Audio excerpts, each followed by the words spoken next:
Where, rivers, remember the birth of Babylon. The night is quiet, and the stars hang over the slow, moving waters of two great rivers, the Tigris and the Euphrates. Their voices have whispered through deserts and time itself, telling stories older than kings, older even than writing. Tonight, you drift with their current deep into the cradle of civilization, into Mesopotamia, the land between the rivers. The air is warm, scented with mud and reeds. On both sides of the banks stretch fields of barley and wheat fed by intricate canals. Beneath your feet lies the soft earth that gave rise to the world's first cities, Uruk-Lagash, and in time, Babylon. Here the people learned to harness the floodwaters to build walls of brick and towers that reached toward their gods. And among their gods was Marduk, the divine lord of order, protector of Babylon, destined to watch over a city of wonder. You can almost hear the hum of the early temples, the ziggurats rising like steps to the heavens. Priests in linen robes chant to the rhythm of drums, smoke curling from altars. These people believe the gods live among them in the wind that sweeps the plains, in the lightning that splits the sky, and in the rivers that flood and withdraw each year, bringing both life and death.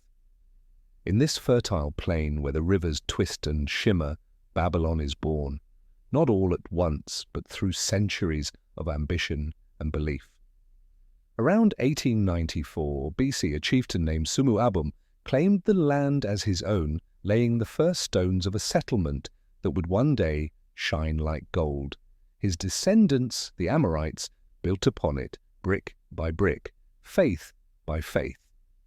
By the time of Hammurabi, the great lawgiver king of the 18th century, BC Babylon had become the heart of an empire. Its walls enclosed bustling markets filled with copper, lapis lazuli, cedar, and dates. In the shade of its gates, scribes pressed reed pens into clay recording contracts and stories alike. This was the world's first taste of written law, where Hammurabi's code proclaimed that the strong may not oppress the weak. But Babylon was more than its rulers. It was a rhythm, a living heartbeat of the ancient world. Its people built gardens, not yet the hanging kind, but small patches of green in courtyards and rooftops, humble oases that softened the harsh sun.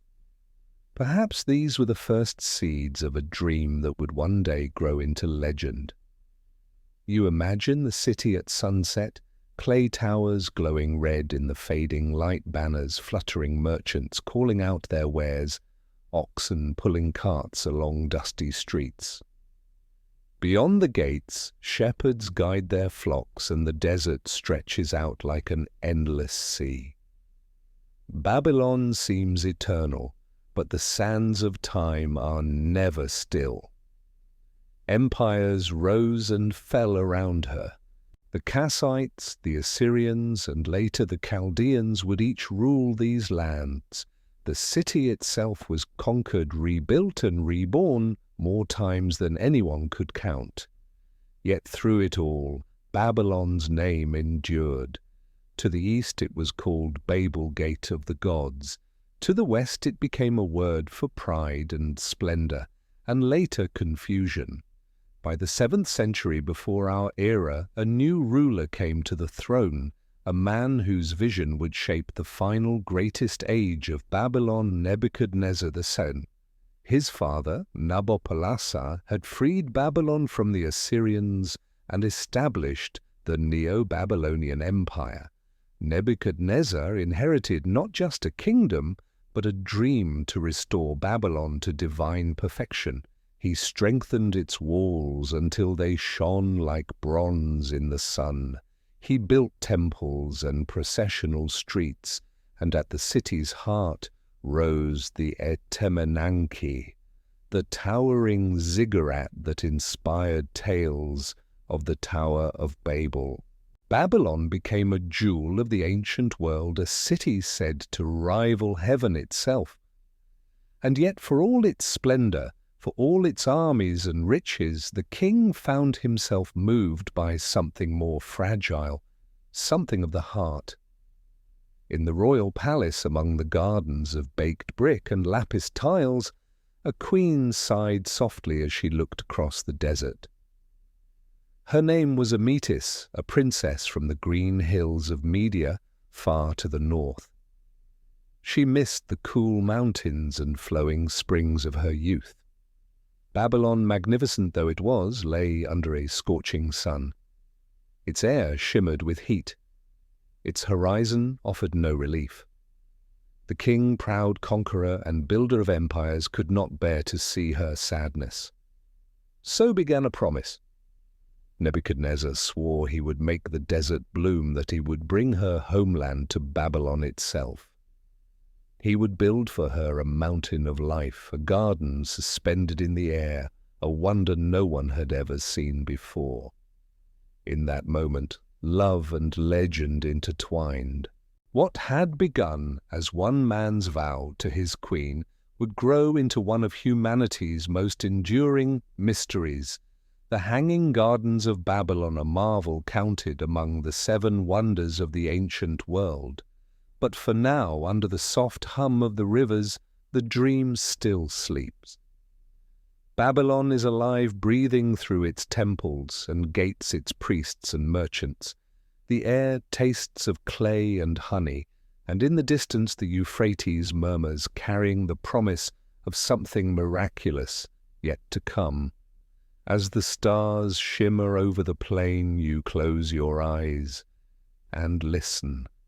The rivers whisper again, they remember everything, the rise of kings, the fall of walls, and the secret of a garden that may have once touched the sky.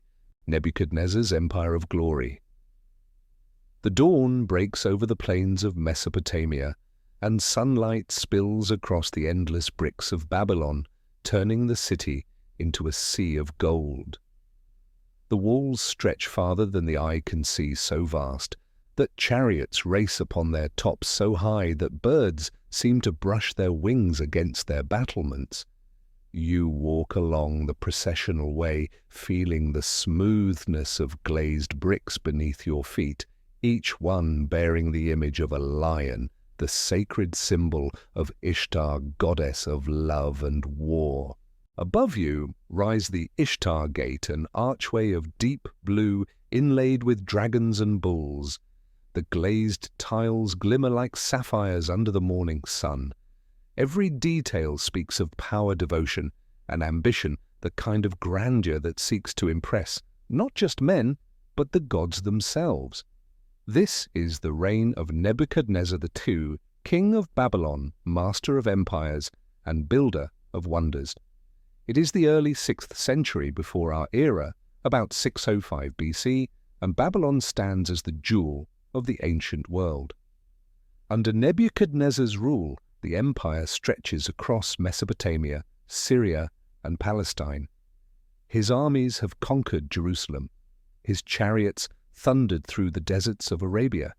His banners cast shadows over the Persian Gulf. Yet here in Babylon he dreams not merely of conquest, but of creation. You can almost hear the rhythm of the workers, thousands of laborers and craftsmen shaping his vision into being. Their hammers strike in unison, their chants echo through the courtyards. Nebuchadnezzar has commanded temples to be rebuilt, canals to be restored, and palaces to rise upon palaces. His devotion to Marduk, the chief god of Babylon, fuels his purpose. He believes that to glorify the city is to glorify the divine itself. The Etemenanki, the towering ziggurat of Babylon, dominates the skyline, a pyramid of 7 ascending terraces said to reach the heavens. It is the house of the foundation of heaven and earth, the very axis between mortal and God. Priests ascend its steps at dawn to light fires, pour oil, and recite hymns in the ancient Sumerian tongue. The scent of myrrh and cedar drifts through the air. Nearby, the Esagila temple glows with gold. Inside stands a colossal statue of Marduk, carved from solid gold and seated upon a throne of lapis lazuli. When Nebuchadnezzar enters, he removes his crown and kneels before the image, speaking softly, "O Lord of the universe, I have built your dwelling place." May Babylon stand forever. He is not just a conqueror, he is a servant of the divine order. And yet there is another fire that burns within him, one not entirely divine. It is the fire of memory and love, Amytis of Media. In a quiet courtyard of the royal palace where shadows of date palms ripple across tiled walls, the queen gazes northward. Her name is Amytis, daughter of the Median king. Her homeland lies in the mountains, cool green, fragrant with pine and cedar. Here in Babylon the air feels heavy, the horizon dry. Though her silks shimmer like water, her eyes are far away. She remembers her childhood rivers cascading down rock faces, birds nesting in cypress trees, the sweet scent of mountain rain. Babylon, for all its splendor, feels like exile. She misses the songs of her homeland, the hum of bees among flowers, the whisper of wind through pines. Her heart aches like a well gone dry. Nebuchadnezzar notices. Though the king commands armies and cities, he cannot command the comfort of his queen. And so a thought takes root in him, a thought so vast it borders on madness. He will build her a piece of her homeland here in the heart of the desert. Not a garden of the earth, but a garden of the sky. The legend begins here in love and longing, a vision of paradise. You stand beside the king as he surveys the city from his palace rooftop. The Euphrates River winds below like a silver serpent, carrying life through the heart of Babylon. The air is thick with heat and the scent of baked clay. Nebuchadnezzar gestures toward the barren horizon. "There," he says softly. "Where the sand meets the sky, we shall make mountains rise, we shall make the desert bloom." His advisors exchange uncertain glances. How could such a thing be done? How could trees grow above the rooftops, their roots suspended in the air? But the king will not be swayed. If the gods could shape the heavens, he declares, then man made in their image can lift the earth. Plans begin to form. Engineers unroll clay tablets marking dimensions with reeds. Priests consult omens. Builders collect materials from the far corners of the empire, limestone from quarries, cedar from Lebanon, bitumen from the marshes. Every day carts rumble into Babylon carrying timber, bronze and stone. The foundation is laid near the river where the soil is rich and water is plentiful. Brick by brick, arch by arch, the structure rises. Terraces are built, each one higher than the last, supported by massive vaults and columns. The air fills with dust and music, and the people whisper that the king is building a new mountain for the gods themselves, the glory of the empire. Beyond the construction site, life in Babylon flourishes. The city thrums with trade caravans arrive from Phoenicia, Egypt, and Persia, bringing gold, incense, spices, and exotic animals. Scholars study astronomy and mathematics in the temple schools. Artists paint the walls of palaces with scenes of battles, gardens, and feasts. At night, musicians play harps and drums as the king's courtiers dine under starlight. Babylon is more than a city, it is a living testament to human ambition. Travelers from distant lands return home with tales of its splendor. They speak of streets wide enough for chariots, of walls so thick that houses are built atop them of gates so beautiful they seem to shimmer with divine light. And above it all, beyond even the ziggurat, something new begins to take shape, a green mountain where none should be. A forest born from stone. The heart of a king. Nebuchadnezzar walks the construction site at night. The torches flicker against scaffolding as workers rest from the day's labor. He looks up at the growing terraces and imagines them filled with trees and waterfalls. His heart swells not with pride, but with hope. He is building not a monument to his power, but a monument to love. In the stillness you can almost hear his prayer that his queen might find joy again, that Babylon might forever be remembered, not just for its conquests, but for its beauty, the beauty of something born from longing, from devotion. And so under the stars of Mesopotamia, Babylon glows not merely as a city of gold, but as a promise that will soon take the shape of vines and fountains, terraces and dreams. The hanging gardens are coming to life. The queen from the mountains, night, falls softly over Babylon. The city glows beneath the stars, each torch flickering like a captive sun. In the distance, the dark line of the Euphrates shimmers faintly, carrying its ancient song through the gates and gardens of the king. Yet within the royal palace, amid luxury beyond imagining a quiet sorrow, lingers the longing of a queen far from home. Her name is Amytis of Media, daughter of the mountain kingdom that lies beyond the northern horizon. She came to Babylon as part of a royal marriage sealing peace between two great powers, the Medes and the Babylonians. Her father Cyaxares had forged an alliance with Nebuchadnezzar's father Nabopolassar to destroy the Assyrian Empire. Their bond was sealed not only in battle, but in family. Thus Amytis, born among green hills and cool winds, became queen of the desert plain. You can almost feel her solitude. She stands upon the palace balcony, the desert breeze warm upon her skin, her silken robes rustling like whispers. She looks north, though she can no longer see her homeland, the forests of pine, the white-capped ridges, the rushing streams that cut through valleys of stone. The air in Babylon is heavy and still.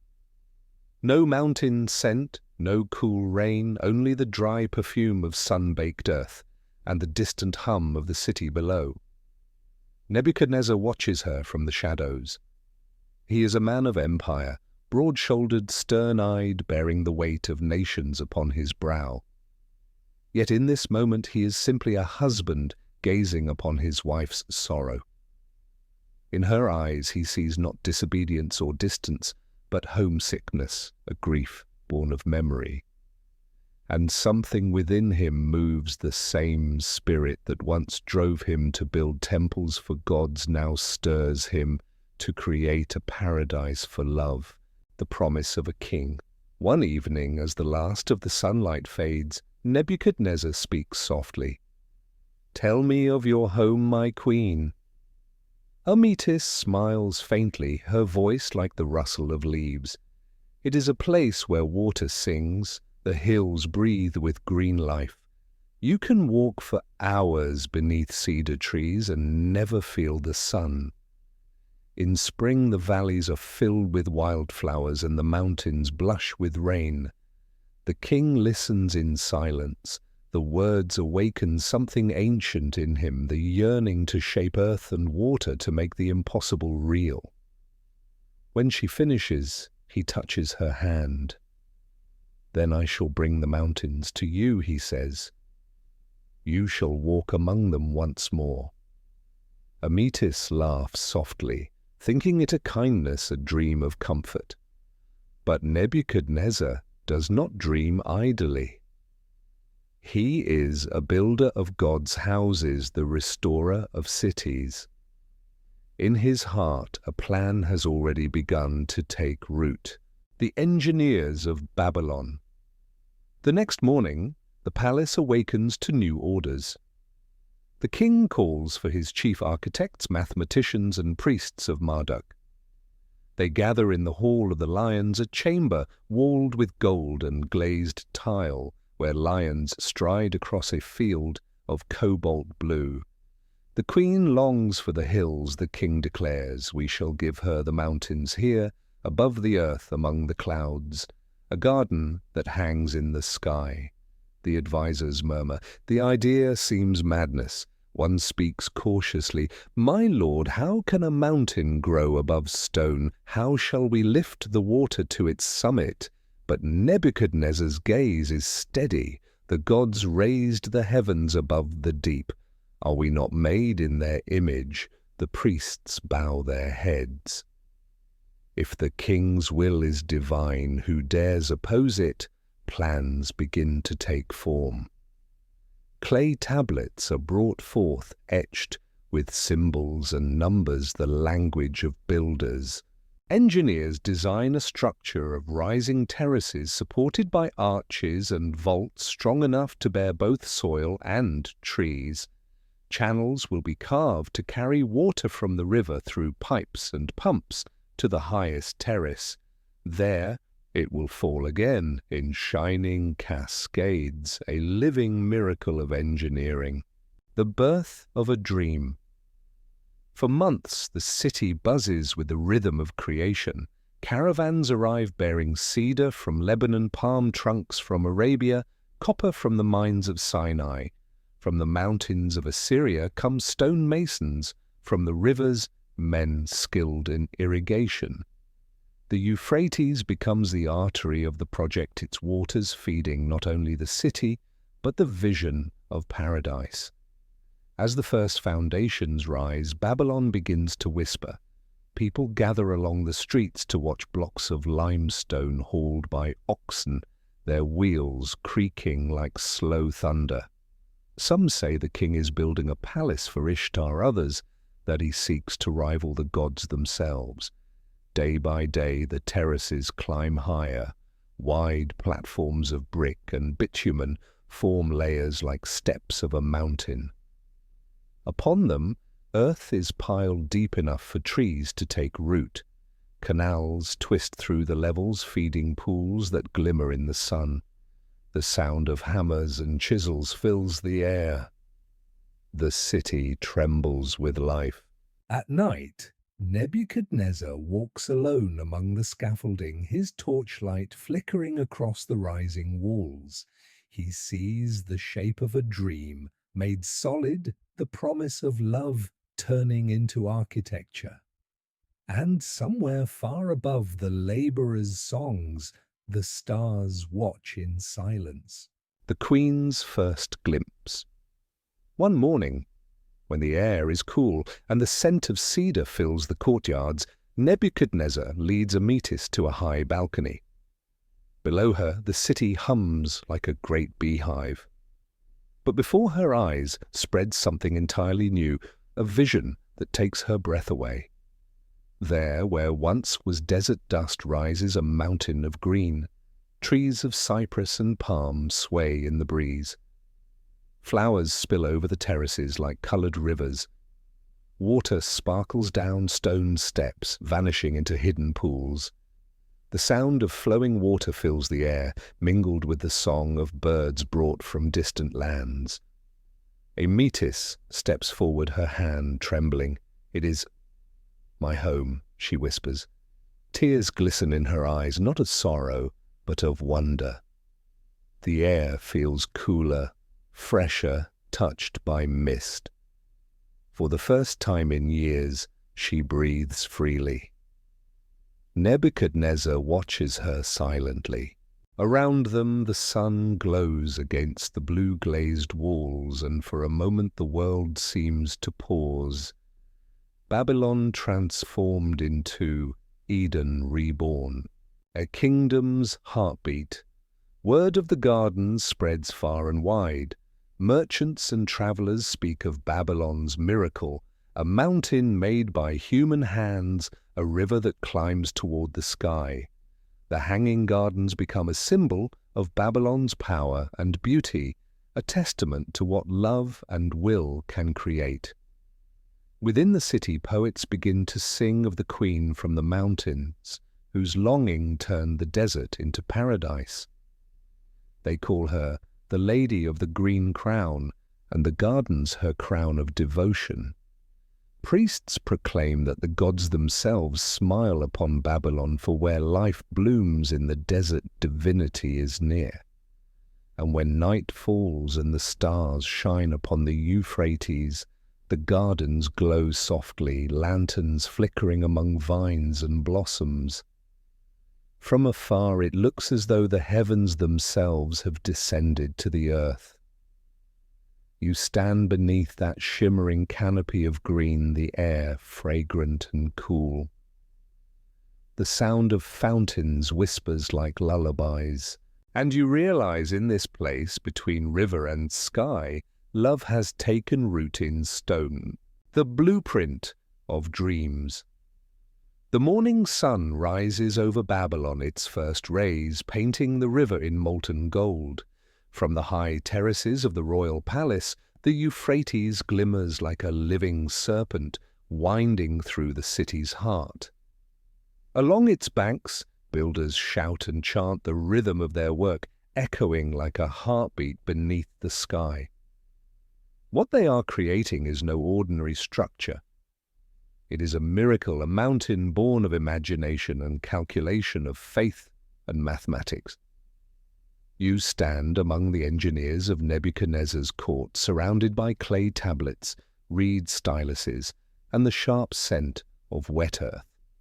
The workers' hands are rough, yet their eyes gleam with purpose. Here, beneath the awnings of the royal workshop, the dream of the hanging gardens begins to take its final form. The language of builders. The Babylonians are masters of precision. They have measured the heavens, charted the stars, and recorded the cycles of the moon. Now those same minds turn to the earth. Clay tablets lie scattered across the tables, blueprints etched in cuneiform marks of triangles, measurements, and symbols of water flow. Each symbol carries weight. The priests read omens before every major decision, ensuring the gods favor each layer of the construction. The architects, meanwhile, concern themselves with the mundane yet sacred laws of balance, tension, and strength.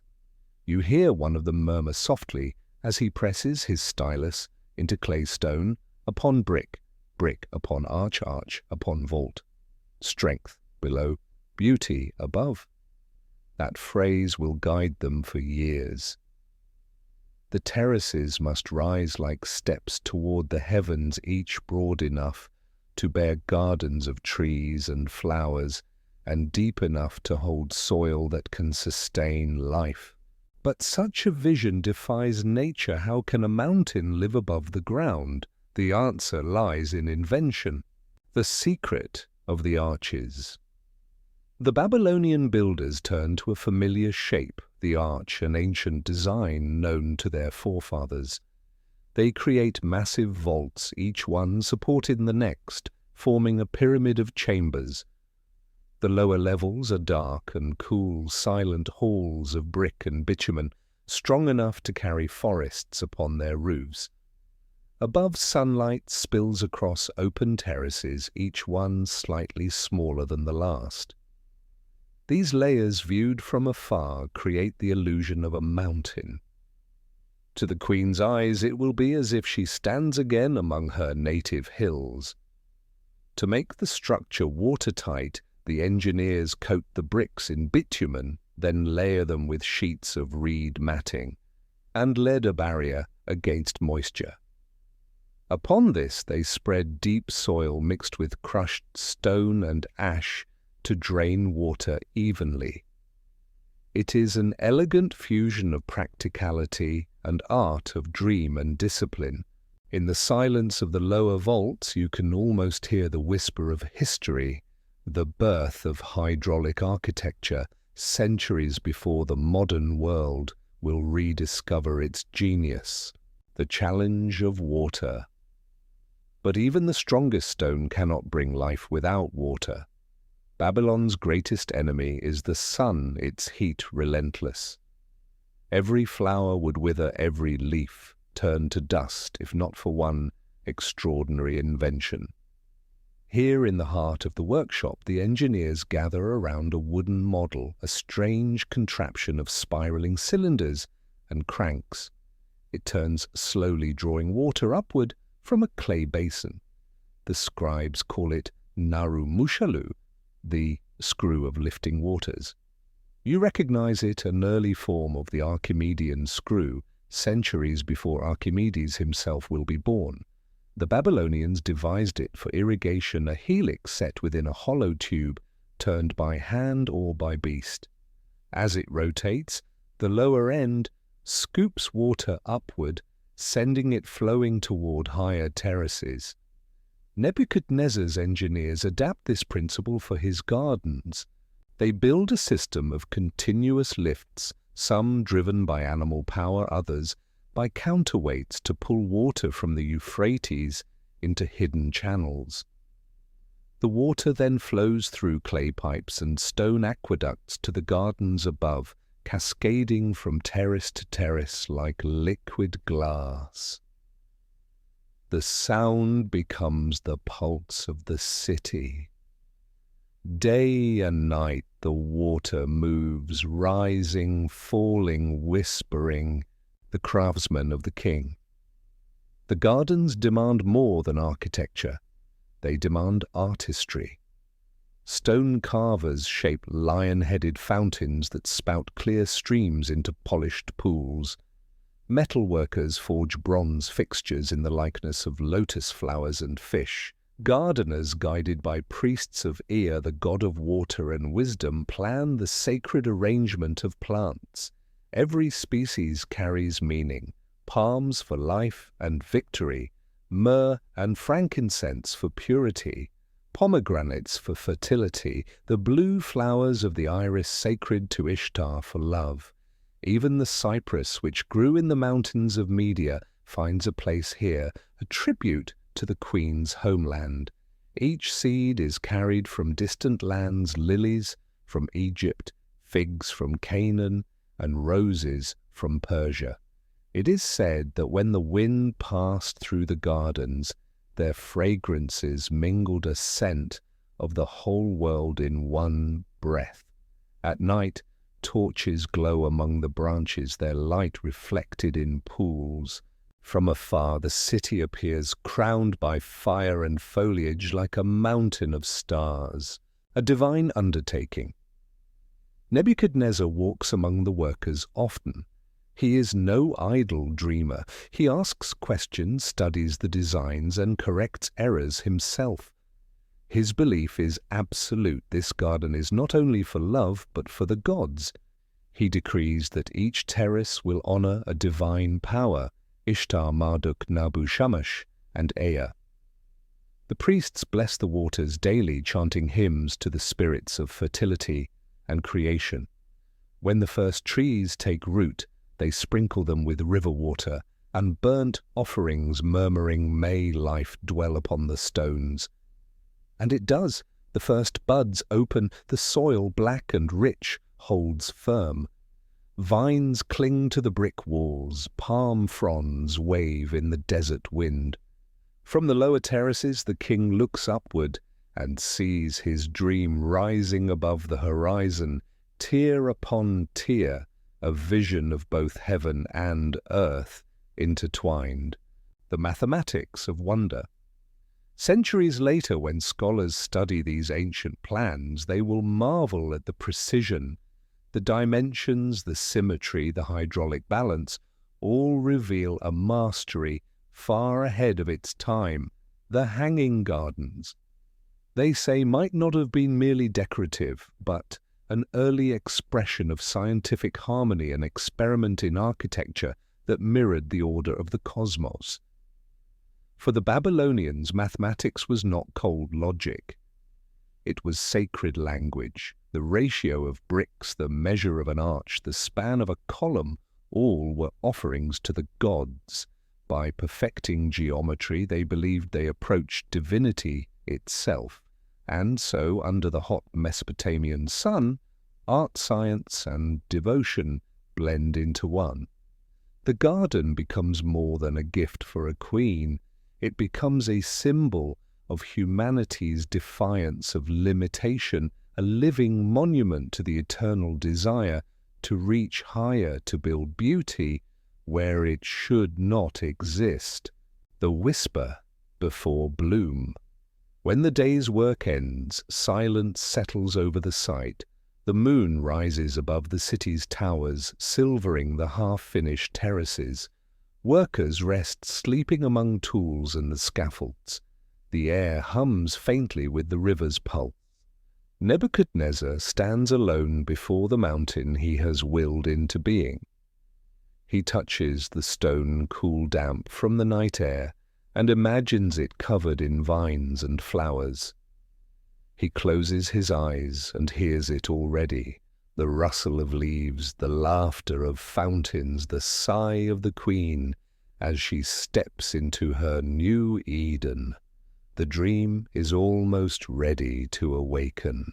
The gardens rise from dust. Morning returns to Babylon like the slow unfurling of a golden veil. The city awakens to the hum of life, to the creak of carts, the cry of merchants, and the music of hammers striking stone. Yet above this chorus a new rhythm beats the rhythm of creation. For now the dream that was once a whisper in the royal court begins to breathe. The foundations have long been laid, the vaults and arches sealed with bitumen, the terraces rising layer upon layer. But today marks a transformation. The time has come not for brick or clay, but for life itself. The hanging gardens are ready to bloom. You walk beside the workers as they move through the half-light of dawn. Each man carries baskets of black soil from the river's edge, rich and cool, mixed with straw and crushed stone for drainage. They climb ramps winding along the terraces, their bare feet slipping in the damp clay. The air smells of earth, raw, ancient, and full of promise. Above them, Babylon's skyline burns in the morning sun. The Etemenanke ziggurat looms nearby, its shadow stretching across the river, while the palace walls glow with glazed blue. The city looks upward now, not to its gods or towers, but to a new mountain rising from its heart, a mountain made by human hands. The breath of the earth. Nebuchadnezzar watches from the highest terrace, his robes fluttering in the wind. He stands beside the Queen Amytis, whose eyes shine with a childlike light. Before them spreads the empty framework of terraces and pillars, a skeleton of stone awaiting its soul. The king raises his hand and the signal is given. From below 100 gates open along the riverbank. Canals release their water, and the sound of rushing liquid fills the air. Workers crank wooden shafts, turning the spirals of the water screws, and the water begins to climb, rising higher and higher, cascading through aqueducts and channels, whispering across the brick faces. When the first drops reach the upper terraces, they fall upon the dark soil like rain upon a long, thirsty plain. The mud glistens, a scent of wet earth fills the air. It is as though the desert itself exhales, relieved, renewed. Then the planting begins. The first gardeners of Babylon. Hundreds of gardeners and priests, both men and women, ascend the terraces bearing woven baskets filled with sapling seeds and cuttings. Each species is chosen carefully, each with its own meaning, its own blessing. They plant date palms, first symbols of fertility and life, their slender trunks stretching toward the heavens. Around them go pomegranates heavy with red blossoms, cypress trees sacred to the queen's homeland, and oleanders, their flowers pale as dawn. Between the trees they scatter herbs, mint, coriander, myrrh, and basil, so the air will always carry the fragrance of life. On the lower terraces they sow grain and reeds, both practical and sacred. On the higher levels they place vines, their tendrils ready to crawl along walls and pillars, binding the stones together like living threads. Each planting is blessed by a priest of air god of water, who pours river water from a bronze vessel and recites softly, "From the deep you came, to the deep you return. May your roots find the pulse of life." Amytis kneels beside the gardeners, her jeweled hands brushing against the soil. It is the first time she has touched earth since leaving Media. She presses a seed into the mud and whispers a prayer in her own tongue, a prayer for home, for rain, for the mountains that live now only in memory. A living mountain. Days pass, then weeks. The gardens begin to change. At first, it is only green shoots breaking through the soil. But soon whole terraces ripple with colour, emerald leaves, gold blossoms, the silver sheen of olive branches. Water trickles endlessly through the irrigation channels, cascading from one level to the next like the laughter of a river. The sound is constant, soothing, alive. From the city below, the sight is unlike anything known to man. Where once there was only sun-bleached brick, now stands a living forest.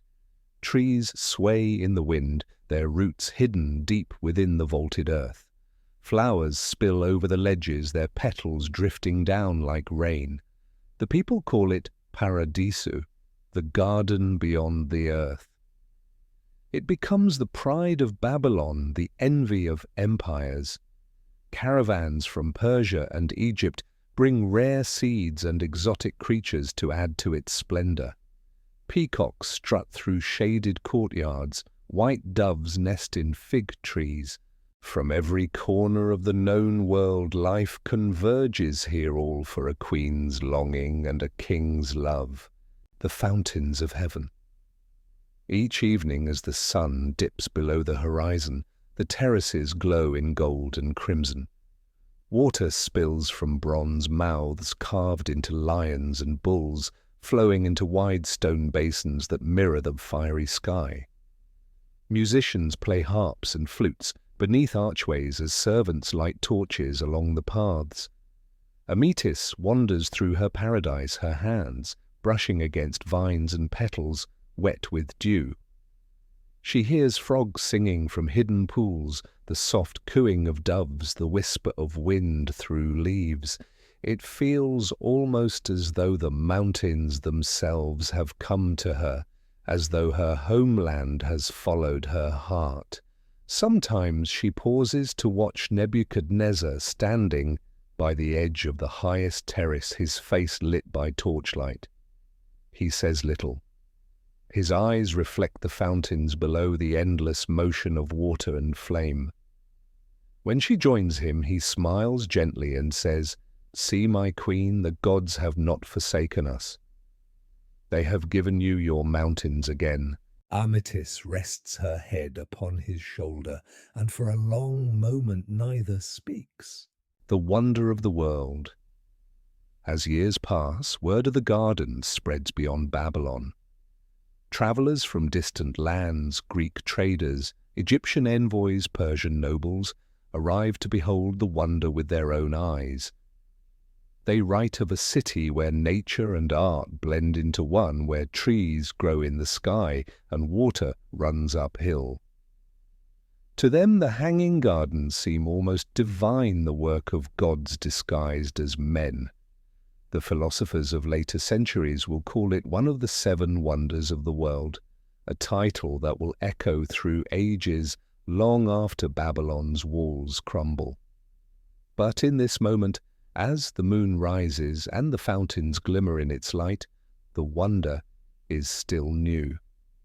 You stand on the lowest terrace, looking up through layers of leaves and vines where the stars seem to rest upon branches. The night air smells of cedar and jasmine. From above, a song drifts down the Queen's voice, soft and clear, mingling with the hum of water. You close your eyes and listen. The desert is gone. The dust is gone. In its place there is only this, a mountain of life, a monument to love, a dream that has learned to bloom, the water that defied gravity. The night is cool over Babylon, and from the terraces of the royal garden comes a steady murmur, the voice of water, alive and eternal. You stand among shadows and vines, listening to it move through the stone veins of the city. It rises where no water should, climbs where no river flows, and falls again like silver rain.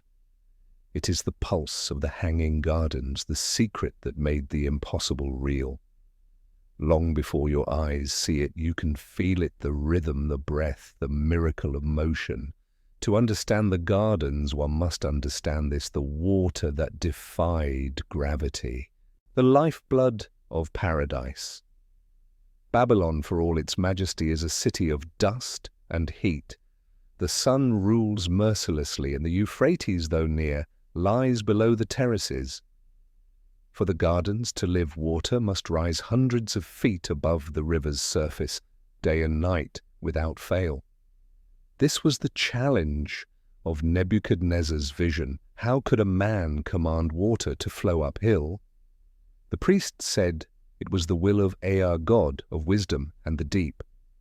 The engineers said it was the work of math and craft. Both were right.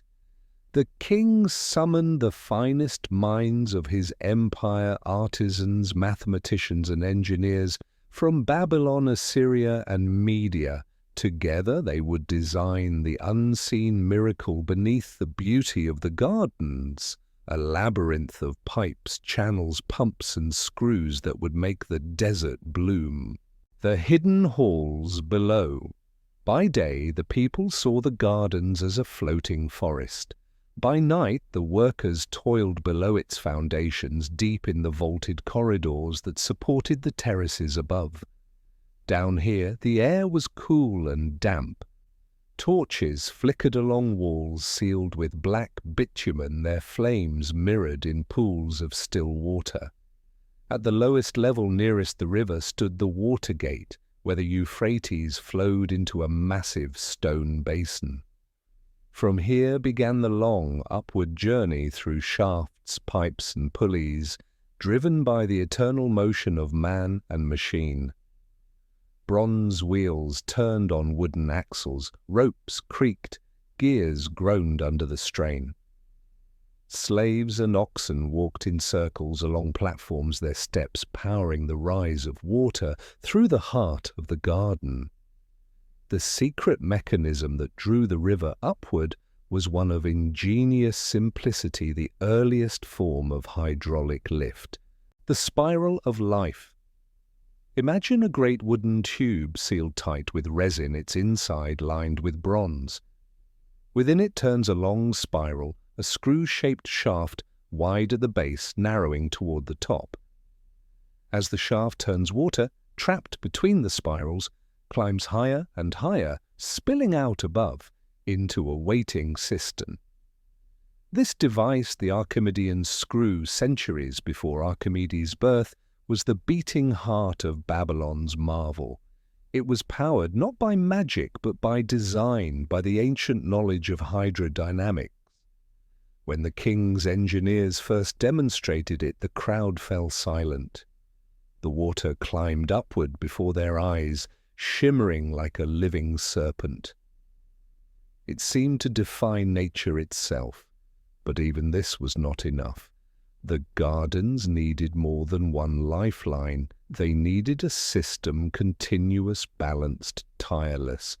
So the builders placed a series of screws, each at a different angle, each feeding the next. Some were powered by animals, others by counterweights of stone. Together they lifted the Euphrates itself into the sky. From the topmost cistern, water spilled gently down through a web of channels, feeding each terrace in turn.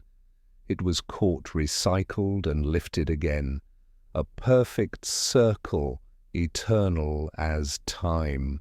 The engineers of the king. Nebuchadnezzar often came to watch them work. He descended into the chambers beneath his garden, where the air smelled of oil and bronze. His robe brushed against the damp walls as he walked among the builders, asking questions, touching the gears with fascination. This, he once said to his chief engineer, is not mere machinery. It is the breath of the gods made visible. The engineer, his face streaked with clay, bowed. Without water, my king even love would wither. Nebuchadnezzar smiled faintly. Then we shall never let it die. And they did not. Every day the river rose to meet the queen's garden. Every night torches burned along the terraces, and the sound of flowing water lulled the city to sleep. The language of flow. The Babylonians understood that water was more than sustenance, it was spirit. In their myths, the world itself was born from the mingling of the sweet waters of Apsu and the salty waters of Tiamat. To move water was to imitate creation, to borrow the gods' power. Thus, every part of the irrigation system was built not only with science but with ritual. Each screw and channel was dedicated to Ea, each pool to Ishtar or Marduk. Before the water was first released, the priests poured honey and milk into the river, asking the gods to bless its journey upward. And when it finally flowed through the terraces, the city rejoiced. The people gathered along the riverbank singing hymns to the miracle that had conquered the desert, the water's song. As months passed, the gardens became a symphony. Water sang from every level, trickling, whispering, roaring. The sound could be heard even in the palace chambers, where Amytis slept. At dawn, sunlight caught the falling streams, turning them into golden ribbons. Children played in the mist that rose from the lower terraces, and birds nested among the vines. The air, once dry and harsh, became cool and fragrant. You walk now through the shaded paths, the stone beneath your feet, slick with dew. You hear the gentle plash of fountains hidden among flowers.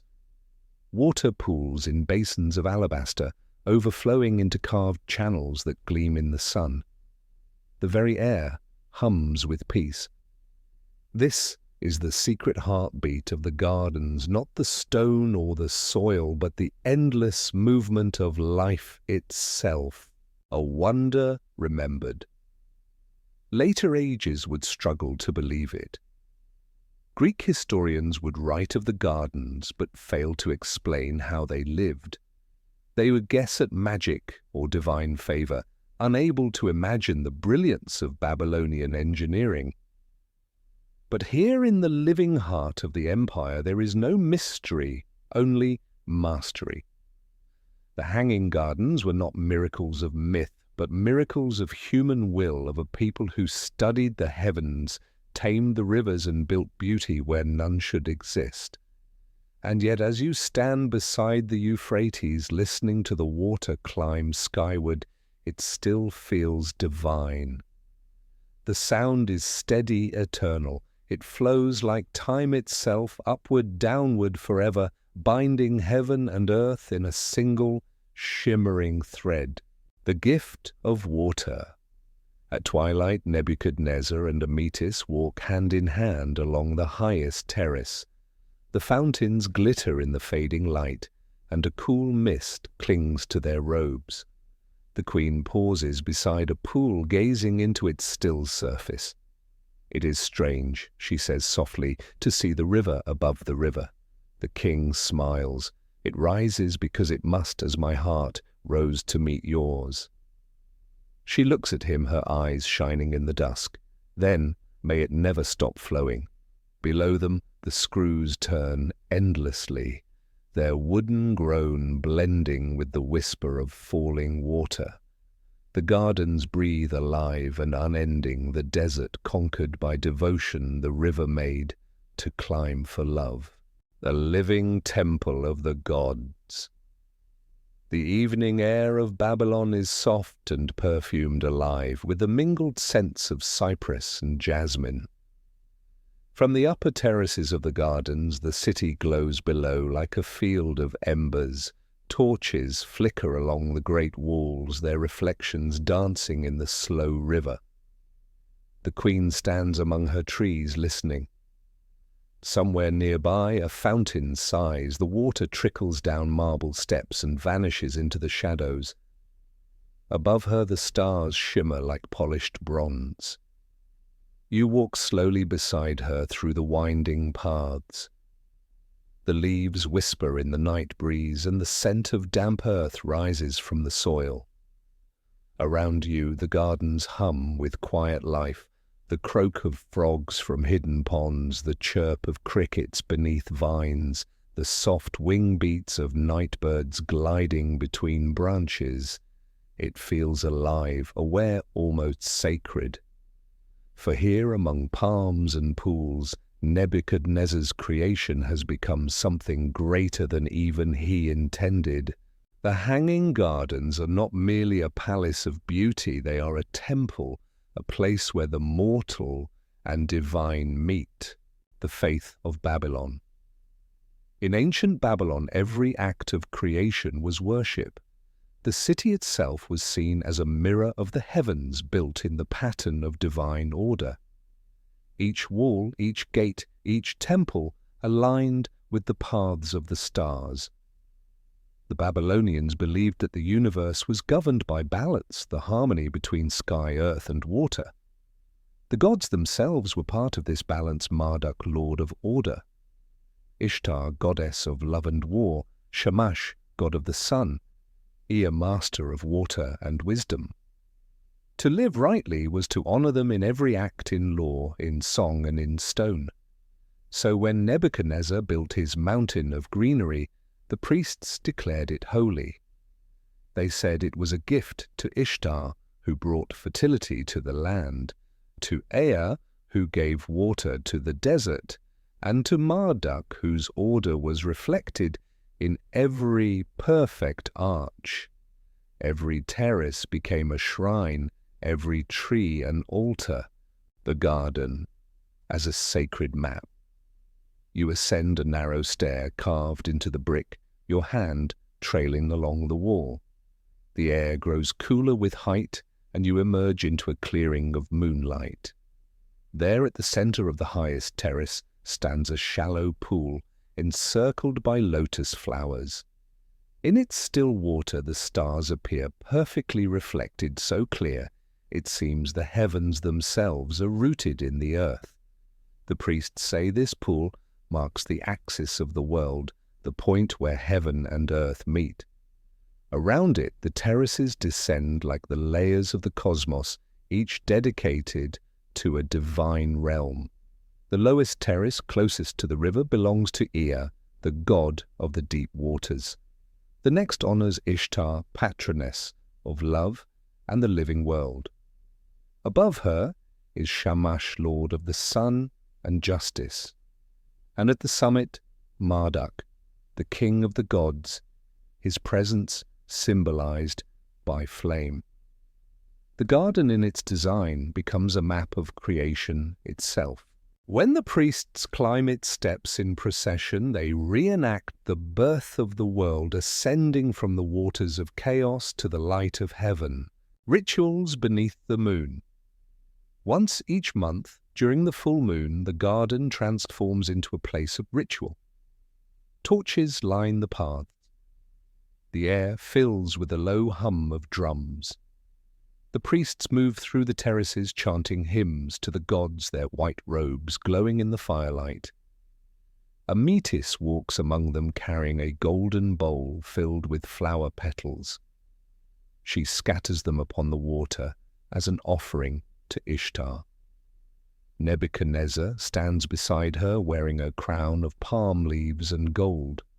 Together they pour a libation of honeyed wine into the pool, and the priests bow low. From every terrace fountains spring to life jets of water, illuminated by hundreds of lamps. The sound is thunderous yet peaceful, like rainfall in eternity. The king lifts his hands to the heavens and prays aloud, O Marduk, whose word is law, O Ishtar, whose heart is the earth, O Ea, whose wisdom flows like the river. Bless this garden, bless this city, and may its beauty never fade. The crowd below joins the chant, their voices rising like wind through the trees. The garden becomes a single living hymn, the queen's refuge. When the ceremonies end and the torches dim, Amytis walks alone through the moonlit terraces. She has come to think of the gardens, not just as her home, but as a sanctuary, a place where her heart can rest. Sometimes she pauses to watch the moonlight reflecting off the water, remembering the mountains of Media where she once walked beneath the same silver glow. The gardens have become her mountain, now a place where memory and love intertwine. She kneels beside a small shrine of Ishtar, where incense burns beside a flowering myrtle. The goddess's figure is carved from ivory and lapis lazuli, her eyes inlaid with black stone. Amytis whispers softly, "You who see the hearts of women, you who bloom in the deserts of the soul, may this place remain green forever." She closes her eyes, and the wind answers with a sigh that rustles through the leaves. The city below. From the streets of Babylon, the garden seems to float above the city like a mirage. By day it is a cascade of color, by night a crown of stars. Pilgrims come to see it believing that one glimpse will bring fortune or fertility. They bring small offerings, clay figures, fruit, tiny jars of oil, and leave them at the base of the palace. Children tell stories that the gods walk in the garden at night. Traders whisper that its fountains are filled with enchanted waters that heal the sick. Whether truth or legend, no one doubts its holiness. Babylon's power is no longer only in its armies or walls, it is in the wonder of its faith made visible. The priests say that Marduk himself looks down upon the city with favor, for here humanity has mirrored divine creation, a living temple built not from stone alone, but from breath and leaf and song. The living temple. One evening Nebuchadnezzar and Amytis sit together beside the upper pool. The torches burn low, the stars shimmer in the water. The king speaks softly. "These gardens began as a gift to you," he says, "but I think now they are a gift to all of us, to the gods, to the city, to time itself." Amytis smiles. "Then they shall live as long as Babylon lives." He looks out across the terraces where water flows in endless motion, reflecting light and darkness alike. Perhaps, he murmurs, they will live even longer, and you standing beside them in that moonlit stillness feel what he means. The gardens breathe, the city below sleeps, the river whispers. Somewhere beyond sight, eternity listens. Travelers and witnesses, the centuries turn like pages, and Babylon gleams brighter than ever under the reign of Nebuchadnezzar. Traders, scholars, and pilgrims arrive from every corner of the known world, drawn by tales of its splendor. The air along the processional way thrums with the music of many tongues: Greek, Aramaic, Elamite, Persian. Through the dust and light they come chasing a rumor that stirs even the most rational hearts, a mountain of gardens hanging in the air. You follow one such traveler, a Greek scholar named Megasthenes. his sandals powdered with desert sand. He has heard the legends whispered across empires of vines that flow like rivers of flowers that bloom among the clouds. As he approaches Babylon's towering gates, the scent of water and cedar meets him soft and sweet. He lifts his eyes and the breath leaves his chest. Above the rooftops, the hanging gardens rise like a vision. Terraces climb toward heaven, shimmering with green. Palms and pines mingle with myrtle and rose. Waterfalls shimmer in the sunlight, scattering rainbow mist. Birds circle lazily through the air, their cries echoing over the city walls. From the distance, it seems as though the earth itself has learned to float, the city of wonders. Megasthenes walks through Babylon with wide eyes. The streets are straight and wide enough for chariots to race side by side. Markets overflow with lapis lazuli ivory and fragrant oils. At every corner, statues of lions and dragons guard doorways, their stone eyes bright with paint and polish. The Ishtar gate glazed in deep cobalt glimmers behind him. He hears the hum of life merchants bargaining, musicians playing flutes, and children laughing near the fountains.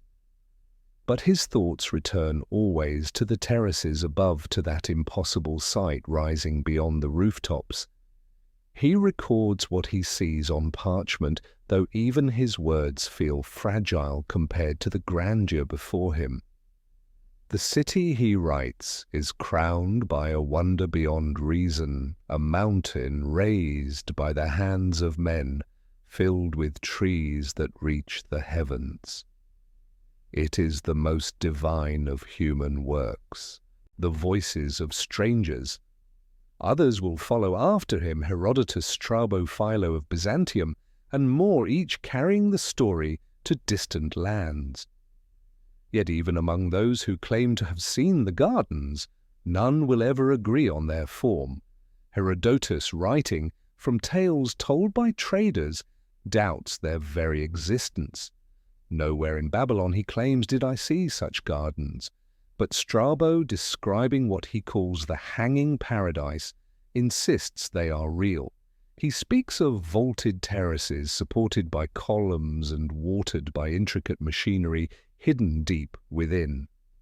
Philo of Byzantium, ever the philosopher, writes with reverence in this work, is the triumph of human will over nature itself. For the rivers of the earth obey man, and the plants of the mountain grow in the air. And Diodorus Siculus, centuries later, will declare that they were built not by Nebuchadnezzar, but by a long-forgotten Assyrian queen, Semiramis, mistress of conquest and myth. Each witness adds another layer to the story, blurring the line between memory and legend, a tale that spreads like water. As the centuries pass, the story of the gardens travels farther than the Euphrates. It crosses deserts and mountains, sails over the Aegean, and into the halls of scholars in Athens and Alexandria. In every retelling, the gardens change. Some say they float upon rafts anchored in the river. Others say they hang from golden chains suspended between towers. In one version, the trees grow upside down, their roots dangling from the sky. To some it becomes a parable of love, a king who built paradise for his homesick queen. To others, a symbol of divine defiance, mankind daring to rival the gods. And yet through all the retellings, one truth remains constant, the awe. The listeners always fall silent. The thought of such beauty born in the desert defies disbelief itself. The garden through foreign eyes. In the courts of Persia, kings will speak of the hanging gardens as proof of Babylon's greatness and of its fall. The Persian scribes record that Cyrus the Great, upon conquering Babylon, marveled at its grandeur and ordered that the gardens be preserved. Greek philosophers, when they write of the 7 wonders of the world, will place the gardens among them, second only to the pyramids of Egypt. They list it not merely as a structure, but as an idea, a dream of man made real. Where water climbs, one scholar writes there, the gods walk. Roman poets will later weave it into verse. Painters will imagine it on parchment and marble. Centuries will pass, and yet the image endures, a mountain of green suspended in light, an echo of divine geometry. The Queen remembered. As travellers return home, they tell of a woman, a queen, who longed for her mountain. They speak of Amytis, who walked among the hanging trees, with tears in her eyes, who planted flowers from her homeland so that her heart might never again be barren. Her story becomes inseparable from the gardens themselves.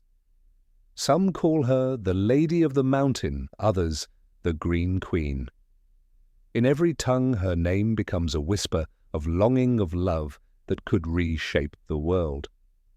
In the markets of Tyre, sailors sing songs of her beauty. In the temples of Egypt, priests speak of her garden as a place blessed by the gods. And in Greece, philosophers compare her to Aphrodite, whose presence makes the desert bloom. The queen who missed her home becomes across empires the eternal symbol of love's power to transform the earth. The doubters and the dreamers. But as time moves on, Babylon fades, its walls crumble, its ziggurat falls silent, and the Euphrates shifts its course. The travellers who come later find only ruins, bricks, scattered canals dry, the earth swallowed by sand. Some begin to wonder, were the hanging gardens ever real, or were they a mirage? A story born from longing and retold until memory became myth. Archaeologists millennia later will dig through layers of silt and find nothing that fits the descriptions of ancient texts. They will uncover temples and palaces, canals and foundations, but not a single trace of the mountain of gardens. And yet the doubt only strengthens the legend, for what is lost to sight often grows in spirit. The less the world can prove, the more it believes. The power of a story. You stand again beneath the imagined terraces as though conjured by memory. The air is cool and filled with the echo of unseen water. You can almost hear the distant voices of travellers and poets, each one describing the same wonder in their own tongue across the vastness of time. It no longer matters what was real and what was not. The hanging gardens have become something greater than fact. They are truth in the form of beauty. Like all the best stories, they live not in stone but in hearts. And so even as the real Babylon fades into the dust, the legend rises higher, still a green mountain that floats forever in the collective dream of humankind. The fall of Babylon. The moon hangs pale above the Euphrates, and the wind that once carried the scent of jasmine and cedar now blows dry and empty across the plain. The city of Babylon, once the jewel of empires, the heart of creation, stands dim beneath the stars. Time has begun to unweave its golden thread. You walk once more through the terraces of the hanging gardens, but they are changed. The pools that once shimmered with light now lie still and murky. The leaves are yellowed, the vines brittle. The laughter of fountains has quieted to silence. Somewhere in the distance, the low rumble of armies echoes across the night. Babylon's final chapter has begun, the shadow of empire. The years have rolled by like the river's endless current. Nebuchadnezzar is gone, carried into the embrace of his gods. His son Amel-Marduk reigns after him but briefly. Then others rise and fall, kings who inherit a city too vast, too heavy with history. None possess the same vision, the same love that once turned stone to paradise. The waters still climb the terraces, but the machinery groans louder each year. The screws wear down, the bronze joints split. The priests still chant blessings, but their voices are tired. Without the guiding hand of Nebuchadnezzar, the garden's heart begins to falter. And beyond Babylon's walls the world changes. The Persian Empire under Cyrus the Great stretches its hand toward Mesopotamia. The tide of conquest flows from the east, silent and unstoppable as dawn. The day the gates opened. It happens not with thunder, but with quiet cunning. On an autumn night in 539 BC, the Persians approached the city. The Euphrates swollen and proud guards Babylon's walls, or so it seems. But Cyrus, clever and patient, orders his soldiers to divert the river upstream. The waters fall slipping into newly dug channels. By midnight, the once mighty riverbed runs shallow. The Persians march along the dry path beneath the city walls, entering through the river gates unopposed. Babylon's guards, lulled by pride and complacency, do not see them until it is too late. When morning comes, the city wakes to the sound of foreign horns. The banners of Persia rise over the palace towers. The empire that built the hanging gardens has fallen without a battle. The silence of the garden. Cyrus the Great enters Babylon with measured grace. He forbids his men from pillaging. He honors the city's gods, even restoring their temples. Yet conquest is conquest, and the soul of Babylon begins to fade. The new rulers see the garden as a curiosity, a relic of a fallen king's excess. The machinery, complex and costly to maintain, begins to slow. The engineers who once tended the water screws are scattered. The craftsmen find new masters. Without their care, the river no longer climbs to the terraces. The pools dry first, then the trees. Then the laughter of the birds vanishes, leaving only silence. Amytis is long gone, her name preserved only in the soft songs of poets. The queen, who once walked beneath the shade of her homeland Cyprus, is now memory, and memory, like a fragile flower, needs tending. Without her, the garden becomes a place of ghosts. The weight of years! The Persians rule for generations. Then come the Greeks under Alexander the Great, whose armies sweep across the world like a storm. When Alexander reaches Babylon in 331 BC, he finds the ancient city still standing, though its glory is dimmed. He is awed by its vastness, its history, and by the faded wonder that once was the hanging gardens. The young conqueror, in his boundless ambition, orders the city to be restored. He dreams of making Babylon the capital of his empire, the heart of the world. He commands that the canals be cleared, the temples rebuilt, the gardens revived. But fate is cruel to dreamers. Before the work can begin, Alexander falls ill within the very palace of Nebuchadnezzar, struck down by fever or poison no one knows. He dies at 32, leaving his empire and his dreams to shatter like clay. The restoration ends with him. Ruins in the sand, the centuries grind onward, empires come and go, Seleucid, Parthian, Roman. The Euphrates shifts its course again and again, swallowing the canals that once gave life to the city. The ziggurat collapses, the Ishtar gate crumbles, the desert begins to reclaim what was once divine.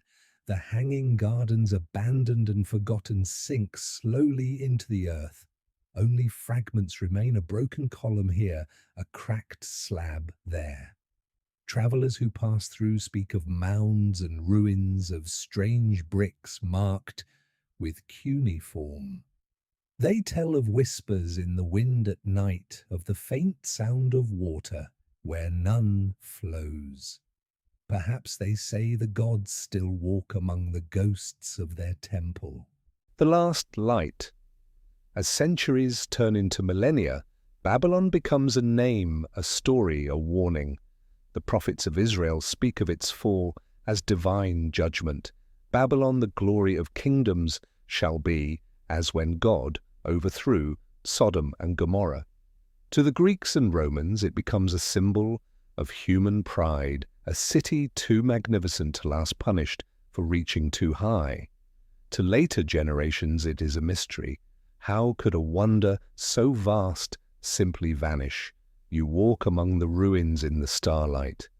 The wind sighs through the broken arches, carrying with it the faintest trace of sweetness, a memory of myrtle and palm. Somewhere beneath the sand lie the stones that once held water and trees, now silent, waiting for voices that will never return. You touch the wall, warm, cracked and rough, and feel how thin the line is between greatness and dust, the eternal echo. Empires fall, but the dream remains. The story of the Hanging Gardens endures in the hearts of poets and historians. It is written on scrolls, retold beside fires, whispered through the centuries. Each telling adds a new note, a new color. In one version, the gardens are destroyed by war, in another, by drought. Some say they never truly existed, that they were built not of stone, but of imagination. Yet each voice, each retelling keeps the vision alive. The Babylon that once glittered with gold may have fallen, but the Babylon of the mind endures, a city of memory, its gardens forever blooming in the realm of dreams. Twilight over the ruins. As the first light of dawn touches the desert, the ruins glow faintly, the last reflection of a sun that once shone upon perfection. The Euphrates murmurs in the distance, tracing the same path it has followed since before men built cities. The water no longer climbs toward heaven, but in its endless flowing it remembers. The river remembers the laughter of fountains, the soil remembers the footsteps of the queen, and the wind passing through the ruins still whispers the old promise: love can build mountains in the desert. The hanging gardens of Babylon are gone, yet in the silence they live still, not in earth or water, but in the eternal longing of the human heart. Echoes beneath the sand, the wind sighs over the ruins of Babylon, carrying dust that has drifted for millennia. The desert has swallowed the once golden walls, smoothing their edges into silence. Yet beneath this stillness the past stirs. Something sleeps here, a memory, a whisper, a promise that refuses to fade. You stand among the broken foundations where once the hanging gardens rose to the heavens. The stones are scattered, worn smooth by centuries of wind and time. The Euphrates no longer flows near. It has long since changed its course, abandoning the city it once gave life. But even as you look upon this sea of sand and ruin, you can almost hear it, the faint murmur of water, the echo of forgotten fountains. The legend endures. The search begins. Thousands of years have passed since Nebuchadnezzar's reign. Babylon, once the beating heart of empires, has become a name spoken in awe and disbelief. The world has changed, but curiosity, that divine spark, remains. In the late 19th century, explorers and archaeologists from Europe arrive in Mesopotamia, drawn by stories from the ancient Greeks and the Bible. They come with shovels, notebooks, and dreams of rediscovery. Their goal is not gold or glory, but truth, to find the lost wonder of the world, the hanging gardens of Babylon. The desert greets them with heat and silence. They dig through layers of time, uncovering bricks stamped with cuneiform, the mark of Nebuchadnezzar II. They find temples, palaces, streets lined with glazed tiles, but no gardens. Still hope drives them deeper. Robert Koldewey and the Lost Mountain. In 1899, a German archaeologist named Robert Koldewey arrives at the site of Babylon. He is tireless, methodical, and filled with wonder. His team begins excavations near the ancient palace complex, working under a blistering sun. For more than 14 years, they dig, measure, and record, slowly revealing the bones of the ancient city. And then one day, they find something. Beneath layers of dust, Koldewey's team uncovers a series of vaulted rooms, massive arched chambers, unlike anything else in Babylonian architecture. The bricks are thick, sealed with bitumen. The walls are reinforced and waterproofed. To Koldewey, it feels like a revelation. He writes in his notes, "These are not mere storerooms. They bear the weight of something vast above them." He believes he has found the foundations of the hanging gardens, the very vaults that once supported terraces of soil and trees. The find electrifies the world. Newspapers call it the greatest archaeological discovery of the century, but not everyone agrees. Doubt among scholars. Even as Koldewey's fame spreads, other historians raise questions. The Greek descriptions of the hanging gardens from Strabo, Diodorus, and Philo do not perfectly match what he has found. They mention water-lifting machines, stone columns, and a lush paradise near the river itself. Koldewey's vaults, however, lie far from the Euphrates. How could such a vast irrigation system work at that distance? And if these were truly the foundations of the gardens, why had no Babylonian inscription ever mentioned them? The debate deepens. Some scholars argue that Koldewey's discovery was not the hanging gardens at all, but part of Nebuchadnezzar's northern palace, used perhaps for storage or ceremonial purposes. Others propose that the gardens, if they existed, may have been destroyed so completely that not even their outline remains. The wonder once again slips between the fingers of certainty. A garden in the wrong city.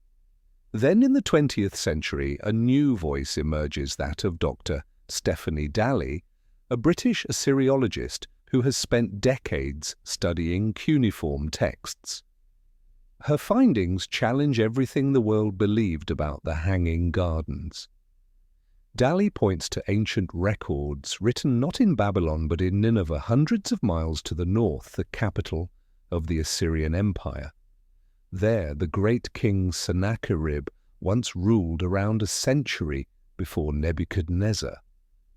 His inscriptions speak of an enormous palace surrounded by gardens and irrigated by an ingenious system of aqueducts and water-lifting devices. One tablet describes a wonder for all peoples, where trees grow upon terraces and water flows from above. Dalley argues that the Greeks, centuries later, confused Babylon with Nineveh. The hanging gardens, she says, were real, but they belonged not to Nebuchadnezzar nor to his queen, but to Sennacherib, the Assyrian monarch who called himself King of the world. In her vision, the gardens stood not on the Euphrates but on the Tigris, at the foot of Sennacherib's palace. The water was lifted by an intricate series of bronze screw pumps powered by men and beasts drawing from canals that stretched miles away. It fits the Greek descriptions almost perfectly. The evidence of stone and sky. Satellite imagery and archaeological surveys in northern Iraq reveal more clues. Remnants of aqueducts built with precision and scale beyond their time still cut across the plains near the ancient city of Nineveh. These massive stone structures once carried water from the hills to the palace, proof perhaps of the irrigation system that made the gardens possible. Modern engineers study their design and are astonished. The level of craftsmanship rivals that of later Roman works.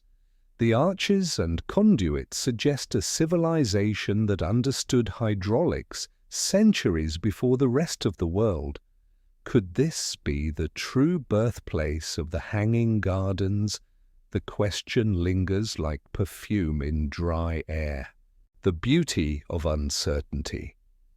Today the ruins of Babylon and Nineveh lie silent, guarded by wind and memory. Tourists walk among their stones, reading plaques, gazing at reconstructions that try but never quite succeed to capture the wonder that once was. Scholars debate in conferences and journals, arguing over fragments, translations, and ancient maps. But perhaps it no longer matters where the gardens stood, or even whether they stood at all. For the hanging gardens have long transcended the limits of geography. They exist now in the imagination, a symbol of love, ingenuity, and the eternal struggle between dust and dream. Somewhere a poet writes, "If the gardens never grew from Babylon's stones, they grew in the hearts of those who believed in them." And perhaps that is truth enough. The whisper beneath the dust. As the sun sets over the ruins, the wind changes. It moves softly through the cracked stones, sighing through the hollow vaults that Coldaway uncovered more than a century ago. The sound is faint but rhythmic, like the pulse of water running deep underground. You close your eyes and listen. For a moment, the centuries vanish. The air cools, the scent of myrtle drifts by, and you can almost hear the fountains again, the laughter of water, the rustle of palm leaves. Somewhere in the vastness of memory, the hanging gardens live, not buried, not lost, only waiting. The mystery of Nineveh. The desert of northern Mesopotamia stretches wide beneath a pale blue sky. Here the earth is dry and cracked, but beneath its crust lie secrets older than empires. The wind carries dust and whispers, fragments of a story that may rewrite the history of the ancient world. You stand upon a rise overlooking what was once the mighty city of Nineveh, capital of the Assyrian Empire, cradle of kings and conquerors. The air is still, save for the rustle of reeds near the Tigris River and the faint hum of distant life. It is hard to imagine that this quiet landscape was once home to the most advanced civilization of its age, and perhaps to the true hanging gardens, the king of the world. Long before Nebuchadnezzar's Babylon, another empire ruled the Mesopotamian plains. Around 700 BC, Sennacherib, the Assyrian king, inherited a throne that stretched from the Persian Gulf to the Mediterranean Sea. He was a man of ambition and intellect, both warrior and engineer. The inscriptions on his palace walls at Nineveh proclaim his triumphs. "I made the desert bloom. I brought waters to barren lands. I raised gardens for the delight of the gods and men." You walk among the ruins of that palace, the palace without rival, as he called it. Its walls, once covered with carved reliefs of lion soldiers and gods, now crumble under the sun. But traces of splendor remain. Stone panels depict rivers, canals, and trees, not wild, but arranged, cultivated. These carvings are more than decoration. They are memory. Sennacherib's inscriptions describe a wonder for all peoples, a place where trees of every kind grow upon terraces and streams of water flow from above. The words are eerily familiar. The engineers of Nineveh. The Assyrians were not only fierce conquerors but master builders. Their capital, Nineveh, was a marvel of design, its walls 20 meters thick, its streets broad and straight, its temples vast. But perhaps Sennacherib's greatest achievement lay beyond its walls, an elaborate hydraulic system that fed the city and its gardens with life.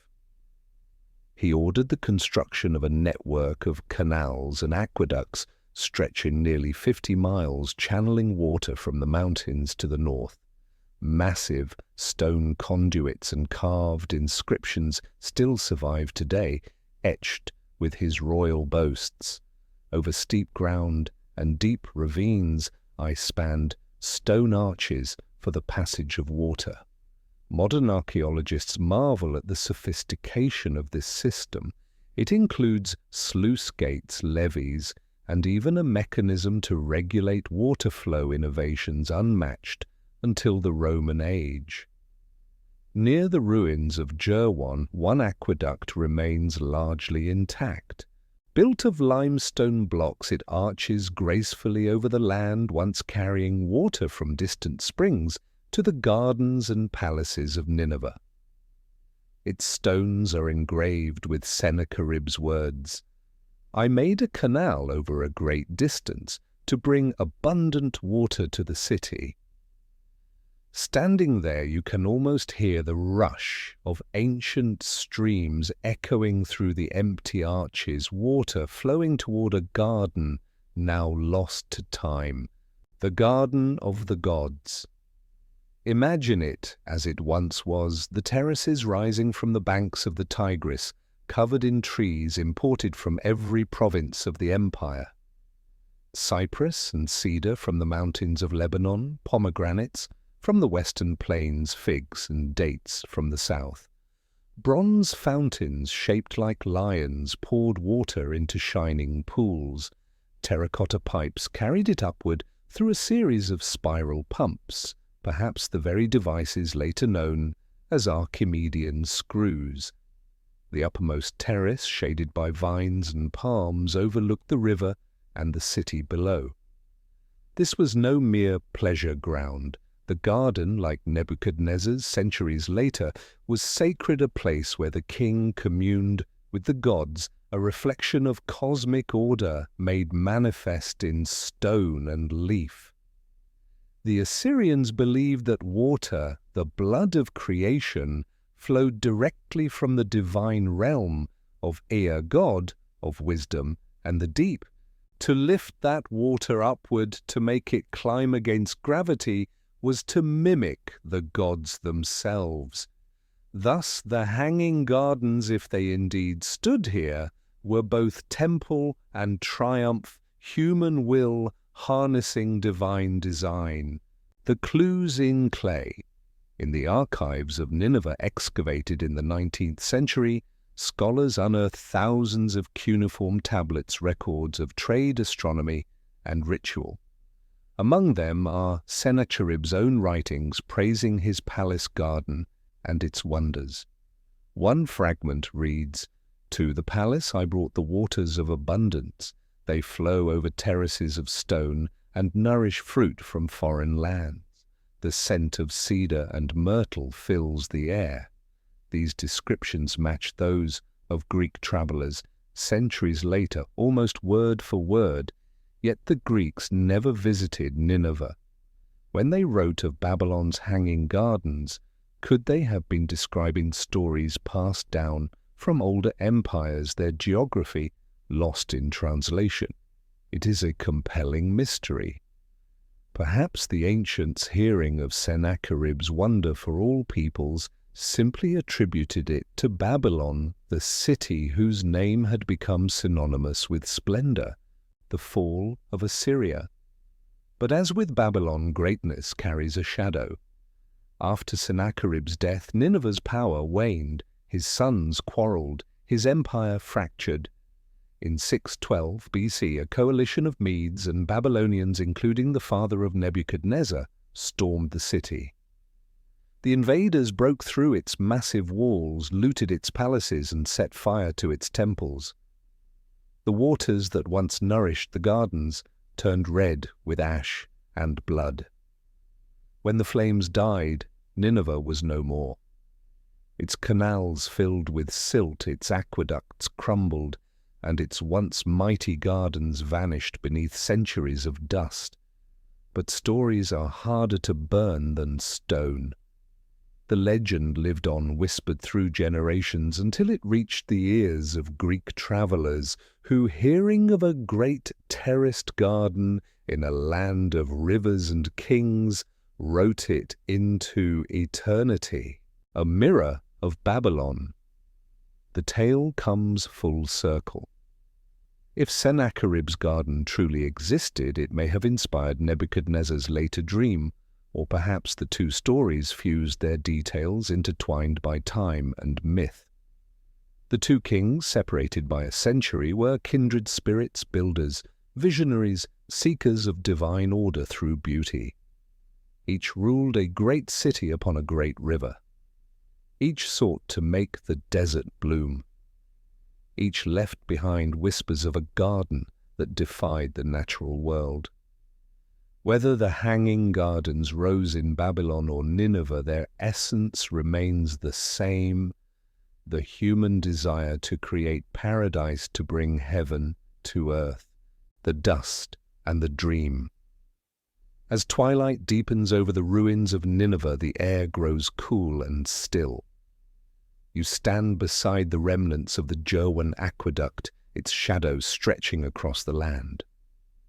The stones are ancient, but their purpose endures to carry life across the barren earth. You close your eyes and imagine the water flowing again, cascading through arches, climbing toward terraces of green. You can almost see the queen, whether Amytis of Babylon or some forgotten consort of Assyria, walking beneath palms and jasmine, her laughter mingling with the sound of fountains. The mystery remains unsolved, but perhaps that is its beauty. The hanging gardens, wherever they once stood, were never meant to belong to one place or one time. They are a reflection of something eternal, the longing in every human heart to build beauty that endures even when empires do not. The stones of Nineveh sleep beneath your feet, but in the hush of dusk they whisper their truth. Paradise was here once and may be again. The scholars and the dream. The ruins of Babylon and Nineveh lie silent beneath the desert sun, yet in libraries and laboratories across the modern world, their story continues to echo. The hanging gardens of Babylon, or perhaps Nineveh, have become more than stones and soil. They are a puzzle that refuses to be solved, a dream that endures across the centuries. You stand not among bricks and reeds now, but in the quiet halls of universities, among scholars, maps and tablets. Here, history breathes differently. The past is reconstructed piece by piece through fragments of clay, faint inscriptions and half-forgotten myths. The archaeologists, historians and linguists of our age have taken up the same ancient work to lift the hidden waters of memory and make them flow again. The search for truth. The debate begins where the ruins end. Some scholars still hold that the gardens were indeed in Babylon, built by Nebuchadnezzar II for his Queen Amytis. They point to the discovery of thick-walled vaults by Robert Koldewey in the early 1900s, immense arched chambers sealed with bitumen and designed, they argue, to bear the weight of terraces above. Koldewey's own words survive in his journals. The foundations we uncover are not for ordinary dwellings. They are immense, built to carry something of great heaviness, perhaps the very mountain that the ancients called hanging. His sketches and diagrams are still studied today, showing a complex network of rooms and water channels that he believed were part of the legendary garden. Yet even in his lifetime, doubts arose. The vaults were found far from the river, too far for the kind of irrigation that ancient writers described, and in all of Nebuchadnezzar's thousands of surviving inscriptions detailing his temples, his palaces, his walls, not one mentions the creation of a hanging garden. The silence of the king himself is deafening, the voice of the Assyrians. Then came Dr. Stephanie Dalley, whose decades of work with cuneiform tablets unearthed new possibilities. Her translation of Sennacherib's inscriptions suggested a different truth, that the fabled garden was built in Nineveh, not Babylon. Dalley's findings sent ripples through the world of archaeology. Her interpretation of a fragment read, "I raised a high garden imitating the Amarnas mountains, a wonder for all people. I constructed water screws of bronze that lifted the water from the river." If true, this was astonishing, a claim that the technology of the water screw existed centuries before the Greeks attributed it to Archimedes. Dalley's theory linked the engineering genius of Sennacherib with the Greek descriptions of a terraced, irrigated paradise. Her argument was bold but compelling. The ruins of Zirwan with their vast aqueducts fit perfectly into the narrative. Here was stone evidence of water flowing across impossible distances, yet the mystery only deepened. Was Sennacherib's high garden the same as the Greek hanging gardens, or were both cities in different eras inspired by the same divine impulse, the dream of paradise? Science and sand. Modern archaeologists use satellite imagery, 3D mapping and geophysical scans to trace the ancient riverbeds and irrigation lines of Mesopotamia.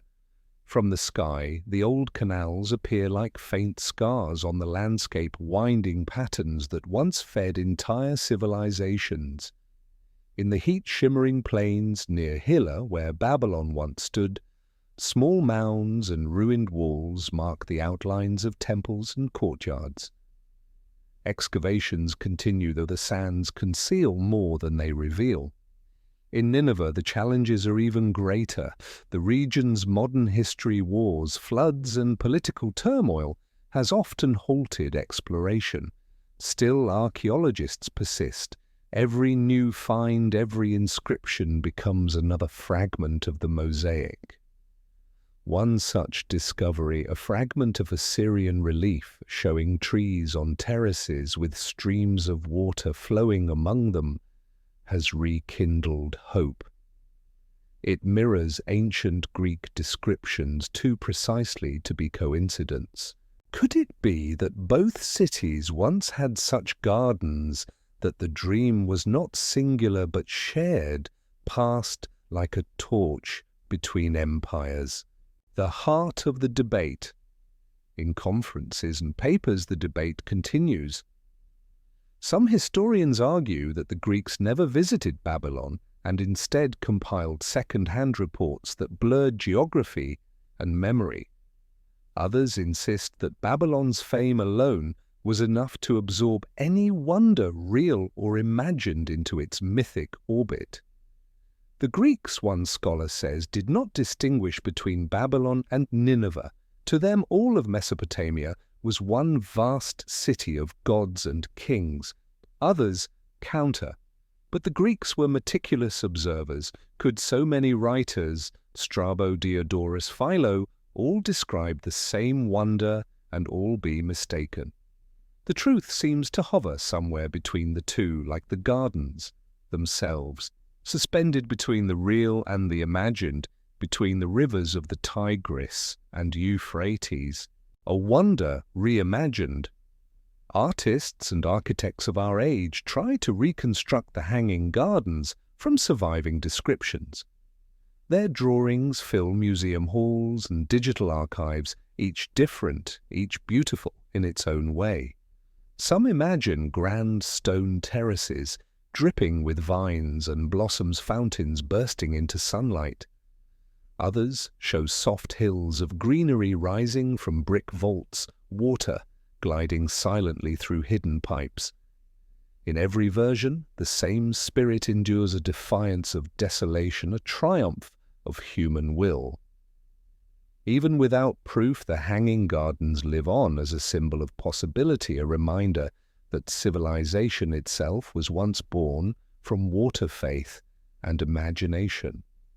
In a world that often forgets how to dream, the story of the gardens continues to whisper that humanity's greatest creations begin not with certainty, but with wonder. The scholar's reflection. Late one night in a quiet office filled with the scent of old books and dust, a modern historian pauses over her notes. Her desk is littered with photographs of ruins, copies of ancient texts, and maps of Babylonian canals. She leans back, rubbing her eyes, and murmurs to herself, "Maybe the gardens never stood in one place at all. Maybe they stand wherever love and beauty overcome the impossible." Her words echo softly in the stillness. It is the same thought that once moved Nebuchadnezzar or Sennacherib, or perhaps both, the belief that even in a harsh world, paradise can be made with human hands. The dream that refuses to die. Whether buried beneath the sands of Babylon or hidden in the stones of Nineveh, the Hanging Gardens remain a riddle. But in the end, it is not certainty that keeps the story alive. It is yearning, the same yearning that inspired the builders, that drew the travelers, that moves the scholars still.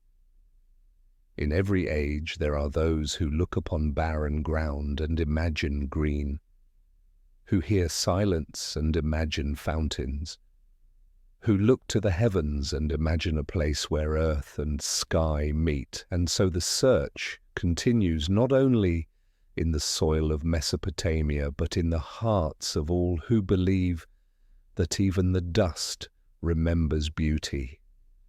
Somewhere beneath the sand or within the soul, the gardens still grow. The garden within the mind. The centuries have carried Babylon and Nineveh away, leaving behind only ruins and names, yet the Hanging Gardens have never truly vanished. Though no stone remains standing, no vine curls skyward, their beauty still blooms in the world's imagination. What once was brick and leaf has become thought and dream. The gardens live now in the mind, green, eternal, and untouchable. You drift through this invisible garden where time no longer matters. Here there are no ruins, no deserts. The air is soft, cool, alive with the scent of jasmine and wet earth. Somewhere unseen a fountain murmurs. Every leaf glistens as if newly washed by rain. It feels real, and perhaps that is the secret. Myths survive not because they happen, but because they feel true. The Garden of Memory. Civilizations rise and fall, but stories endure. The Hanging Gardens are no longer part of history. They are part of heritage, a memory shared by humanity itself. In art, the image of the gardens has been reborn 1,000 times. Renaissance painters imagined them as soaring terraces glowing in morning light, dotted with statues of gods and lovers.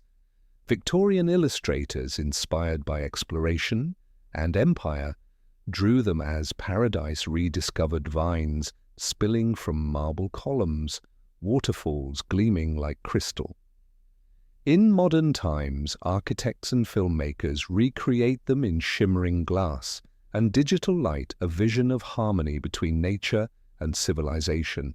Each version says more about its creator than about Babylon, yet all are bound by the same yearning to bring life to dry places, to build heaven on earth. The Hanging Gardens are not a ruin, they are an idea, one that every age rediscovers in its own way. Symbols in the sand. Scholars and poets alike have long felt the symbolic power of the gardens. To some they represent the triumph of love, the act of a king who built a mountain of life for the comfort of his homesick queen. To others, they symbolize faith, the ancient human belief that creation itself can be shaped by devotion. But beneath both lies something deeper, the eternal tension between impermanence and memory. All things fade, even empires. Yet through story, beauty endures. The hanging gardens remind us that what is most fragile can also be most lasting. For the Mesopotamians, gardens were sacred places, microcosms of paradise, where divine order touched the mortal world. The very word paradise comes from the old Persian pairi deza, meaning walled garden. To walk in such a place was to walk in the footsteps of the gods. When the ancients spoke of the hanging gardens, they were not only describing terraces and fountains, they were describing humanity's deepest desire to recover Eden, to return to the beginning, the echo in every age. Across the centuries, echoes of the hanging gardens have appeared in every culture that dreamed of paradise. The Persian gardens of Pasargadae, with their flowing canals and symmetry, carried the same philosophy, watershade, and order as reflections of divine perfection. The Mughal gardens of India, centuries later, continued the tradition, blending geometry and life into sanctuaries of peace. Even the Zen gardens of Japan, though born in a different world, share that same impulse to capture eternity within walls of silence and stone. The hanging gardens live in all these, not in form but in spirit. Each is a rebirth of that first great idea that beauty can transform suffering, that the world can be shaped toward harmony. And perhaps that is why their story has never died. Every time humanity builds something to soothe the soul, a temple, a garden, a work of art, a little of Babylon blossoms again, the king and the queen in the mind's eye. Close your eyes, and the scene returns. Nebuchadnezzar stands at the edge of the terrace, gazing over the city. He built a city of light and music, of temples and markets, of faith and noise. The air hums with the life of thousands, and beside him stands Amytis, her eyes shining as she looks out over the green mountain that her husband has raised from dust. He watches her face soften, sees the peace return to her features. She takes his hand. "It is home," she whispers. In that moment, the garden is not a monument, it is a heartbeat. And those centuries will erase the walls. The story of that love of creation born from compassion will echo long after the bricks have crumbled. Perhaps the hanging gardens endure because they are not only about power or empire, but tenderness. Amid all the tales of conquest, they remind us that beauty, not domination, is what truly defies time. The dreamers who remember. Artists, writers, and seekers have always returned to the hanging gardens in their own ways. Voltaire spoke of them as the cradle of poetry. William Blake painted visions of Babylon's green towers rising toward heaven.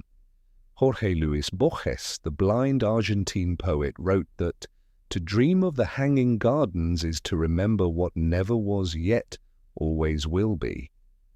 Even scientists, the most rational of dreamers, feel their pull.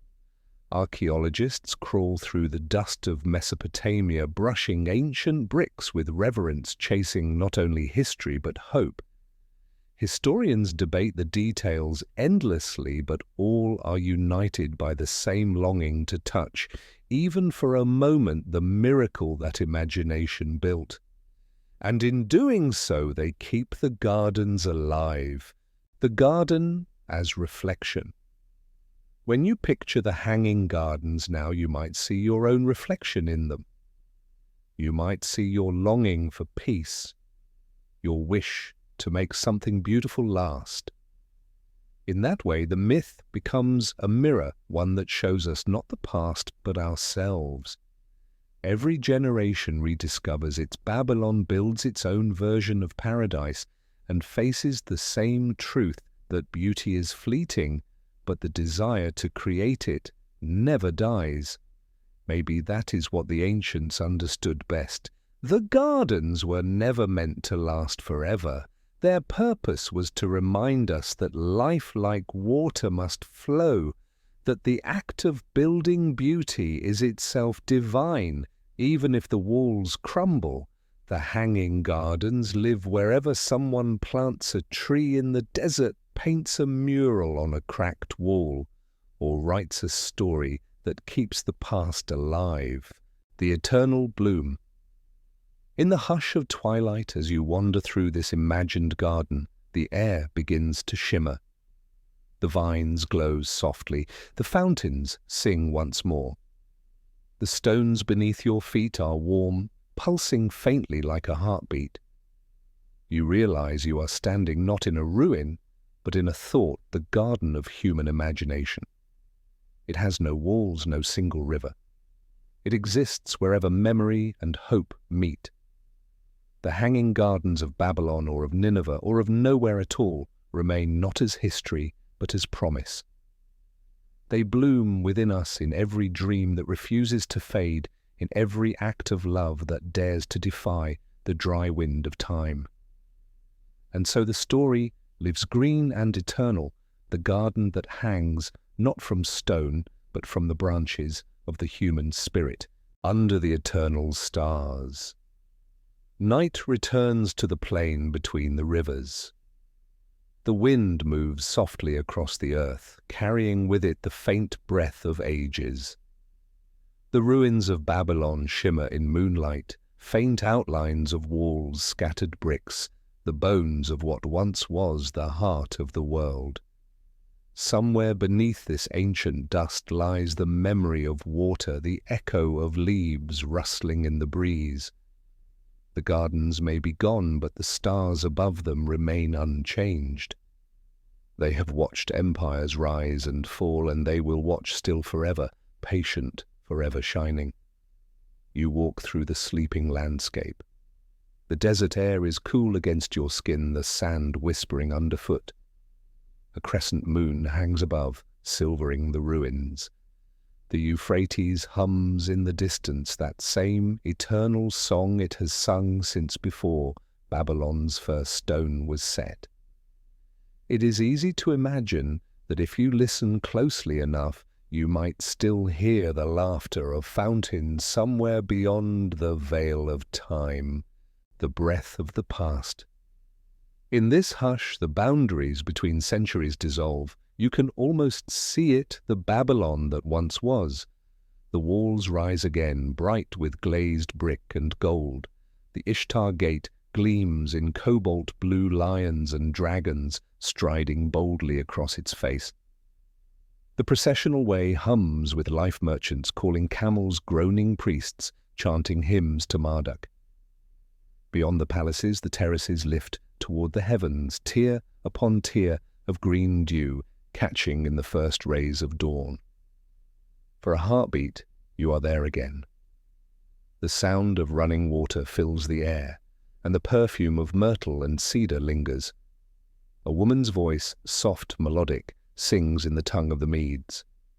A king stands beside her, his gaze turned upward, his heart full of love and pride. Then the image fades like smoke. You are alone again beneath the stars, with only the faintest whisper of that ancient world lingering in the wind. The gift of remembering. The hanging gardens, whether they stood in Babylon or Nineveh or only in the realm of dreams, have endured not because of their stones, but because of their story. They remind us that every age seeks its own paradise, that even in the harshest desert, the heart imagines green. Perhaps that is why humanity remembers them so vividly. They were not just a garden of beauty, they were a garden of hope. Nebuchadnezzar, or Sennacherib, or whichever dreamer first conceived of lifting rivers into the sky, believed that we are capable of creating something greater than ourselves. The ancients saw their gods reflected in the rivers and the stars. We too seek the divine not always in temples or miracles, but in what we build, what we love, what we preserve. Every garden, every poem, every act of tenderness is a small defiance against the dust. The hanging gardens live because we need them to. The river still flows. You walk toward the sound of the river. The Euphrates gleams under the moon, its current slow and heavy. It has shifted its course many times over the centuries, swallowing ruins, carving new paths, yet it endures. Its waters once fed the fields of Babylon and the dreams of kings. Now it feeds the land's memory. You kneel beside it, dip your fingers into its cool current, and watch the ripples spread outward. Somewhere in that same water, the molecules of ancient times still drift the same river that watered the fields of Sumer, the same river that reflected the towers of Nebuchadnezzar's city. Water has perfect memory. It forgets nothing. In its flow, you sense the persistence of creation itself, the cycle of rise and fall, of birth and decay, of forgetting and rediscovery. The gardens may have withered, but the river still carries their reflection. Under the stars of Ishtar, high above the constellation of Ishtar, glows what we now call Venus, the morning and evening star. The Babylonians once saw her as the goddess who ruled both love and war, beauty and destruction. It is fitting, perhaps, that her light still lingers over Babylon's ruins, a reminder that creation and loss are woven together, that even the brightest beauty exists only because the darkness allows it to shine. Ishtar's star has watched over this land since before the first city walls were raised. It has seen the kings of Ur, the priests of Akkad, the armies of Cyrus, the scholars of Nineveh, and the silence that followed them all. It shines now upon you, a traveller of another age, still listening for the garden's song. It whispers that nothing built in love is ever truly lost. The gardens may have fallen, but their spirit endures in the same starlight, the same water, the same dream. The garden eternal. You close your eyes, the wind cools your face, the sound of the river becomes a lullaby, and for a moment the centuries fall away completely. You see the terraces again rising tier by tier into the moonlit sky. Water spills over their edges, sparkling like molten glass. Palms sway gently, the air hums with crickets and nightbirds. The queen walks slowly among the flowers, her robes brushing the leaves. The king watches her from a distance, his face lit by the glow of torches. He does not speak, he only listens as though afraid to break the spell. The fountains sing, the trees breathe, the city sleeps below, dreaming of paradise. And for one quiet heartbeat, Babylon lives again, perfect, eternal, untouched by ruin or time. The last reflection. When you open your eyes, the night is still.